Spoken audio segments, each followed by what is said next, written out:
Mercy Sports Talk in the building. It's your boy CJ Goodfellow. Let's talk about Matthew Stafford and, basically, did they do enough across the offensive line to keep him upright this season and protect his back? Let's get into it. Make sure you hit that subscribe button, bell icon button, and please share the video. And, how I'm looking at it, they depending basically on some free agents, some rookies to come in and fill some vital roles to keep Matthew Stafford protected. Right now, it's probably going to be Big V at the right tackle. You may have Stenberg and the rookie Jonah Jackson vying for the right guard position. And then the left guard position, it may be between Dow and Wiggins. And then you have Taylor Decker at the left tackle. And then you have Frank Ragnow at the center position. So, do you really want to count on rookies? And Bob Quinn's, guesstimation or evaluation of the right tackle. Last time he didn't do so good with Rick Wagner. So the question is, can Matthew Stafford, can they keep him upright? And if they kept him upright last year, I think they would have won about 7 or 8 games. Obviously he got injured and nobody physically seen him get injured. We just know after the Raiders game, I believe it was, that he wasn't playing right before the Bears game kicked off and the Lions were fine for that situation. But I've had the feeling that if they drafted a guy like Tua or Eason or one of the other quarterbacks like Jalen Hurts, I just had a feeling that Matthew Stafford probably would have had his best season as a Lion yet, just with that safety net behind them. Now, also, I feel that if Matthew Stafford, didn't have a backup and they rolled with Chase Daniels, that he was going to get injured again and they was going to be in the quarterback sweepstakes next year. And I just don't think they've done enough across the offensive line to say that they upgraded. Rick Wagner, you could put a paper towel roll out there and it's an upgrade over him. But losing Graham Glasgow, are you going to upgrade with a rookie? You know what I'm saying?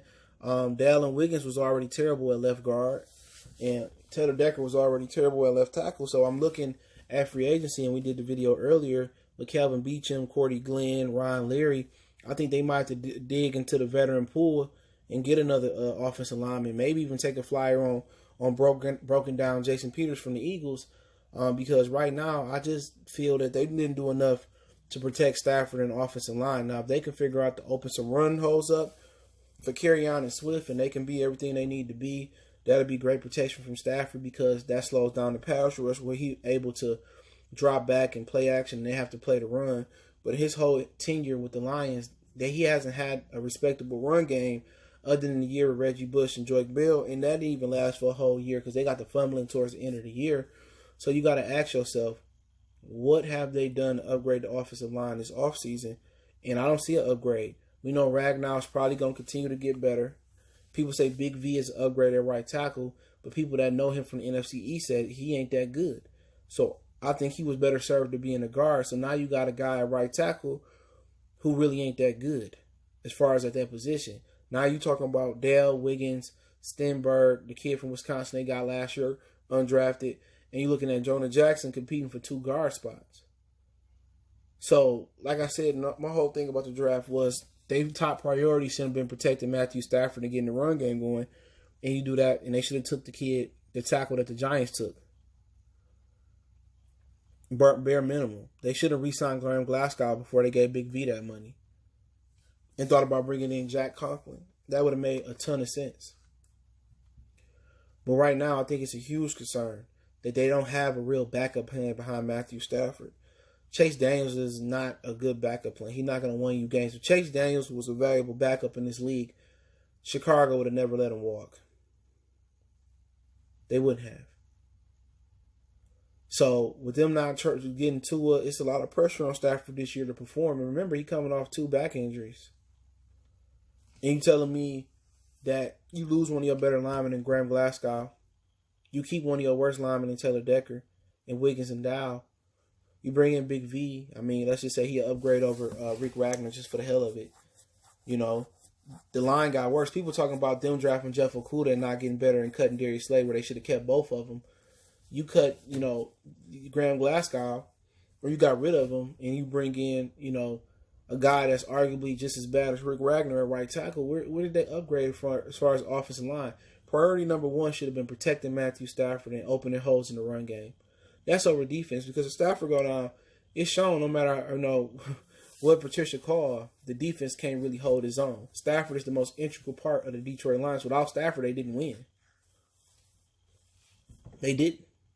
And we know back injuries are very, very fragile. This is the same injury that ended Tony Romo's career. So do we totally feel, safe about Matthew Stafford, being protected this season? I don't feel safe. I mean, look at the defenses they're going against. Jacksonville still got a pretty good front seven. Tennessee got a monster front seven. Houston got some dogs up front. And we going against Washington again, I believe. They got some dogs up front, I believe. So, I think they're going against the NFC South as well, too. So it's a treacherous schedule, but I think Matthew Stafford ain't going to make it through the season if they don't make some upgrades across that line. They got to find a right tackle. They got to kick a veteran Big V into the interior. And then if Jonah Jackson is going to be the other guard, let's roll with it. But I think they messed up as far as protecting Stafford this year, man. That should have been priority number one. And getting a guy behind him that can come in and carry a few games or carry the rest of the season. So, I think it's to a point where Martha won't let them, get an heir apparent for Matthew Stafford.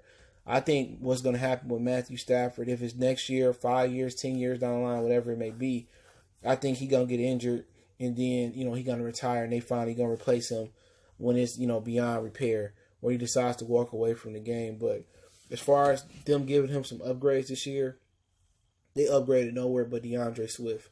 And Swift brings some speed out there. They upgraded nowhere. Nowhere. You know what I'm saying? They upgraded nowhere on offense. The offense is better just because DeAndre Swift. But as far as the line, it's not an upgrade there. They didn't replace Taylor Decker. They didn't get his heir apparent. You know what I'm saying? They didn't go out there and get veteran guards. So,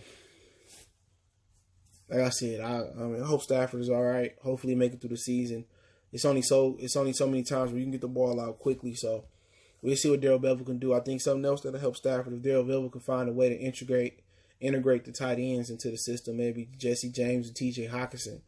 That should also help. He did a great thing integrating Danny Amendola as well too. Amendola fit very, very well. If they would have still got the production or similar production they got out of Hockenson in the first game with Arizona, and they got the production they got out of Danny Amendola, Stafford probably, would have had a better year. It probably would be upright more. But like I said, I just don't feel comfortable. And I just don't feel like they upgraded enough around Stafford and the offensive line this year. That should have been priority number one. Conklin, Trent Williams, guys like that. Even though I wasn't a fan of bringing Trent Williams in, but they can't come into this season again with Taylor Decker protecting Stafford blindside, not being able to run block, being adequate in the pass blocking game, but adequate ain't good enough in this division. We got Khalil Mack, you know what I'm saying? When you got guys like Daniil Hunter and the Smith brothers up there in Green Bay. So I just got a feeling that he ain't gonna make it through this season unless they go out there and they sign some more veterans. Like I said, Cordy Glenn out there at right tackle. You still got Kelvin Beachum. You still got Ryan Leary as a guard. You still got Jared Valdir, who was from Green Bay last year.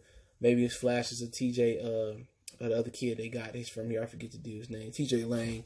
Maybe a little bit too old, but hey, I kind of want to see how this works. If they find a way to run the ball with this line run block better, Stafford should be okay. But if they don't, he still got to drop back 30, 40, 50 times a game with that line. Y'all might as well be prepared to get another quarterback or be prepared for his back to injured again. Last year they said it was 100% healed, and it wasn't. And I told you it wasn't because they got to training camp and it wasn't. And this year they saying it's 100% healed, and we'll see.